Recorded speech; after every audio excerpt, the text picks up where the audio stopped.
ఈరోజు ఉదయం early morning 2 గంటల సమయంలో కొత్తకోట పోలీస్ స్టేషన్ పరిధిలో టెక్లై దర్గా గుడి సమీపంలో ఒక కర్ణాటక బండికి సంబంధించిన Ertiga car Karnataka to Hyderabad వాళ్ళు ప్రయాణిస్తారు.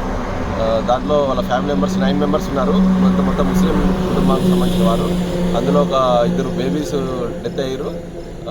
తర్వాత ఒక ముసలావిడ, తర్వాత ఇంకొక పర్సన్, ఒక జెంట్స్ అతను చనిపోయాడు, వాటర్ ఎండ ఉంటే. ఇంకా మిగతా 5 మెంబర్స్ లేడీసు అండ్ డ్రైవర్ బతికే ఉన్నారు. వాళ్ళందరినీ కూడా తీవ్ర గాయాలు ఉంటే ఇమ్మీడియట్గా మన వనపర్తి గవర్నమెంట్ హాస్పిటల్కి ప్రథమ చికిత్స గురించి ఇమ్మీడియట్గా షిఫ్ట్ చేసినాము. ఎటువంటి ట్రాఫిక్ జామ్ కాకుండా హైవే మీద మొత్తం క్లియర్ చేసినాము.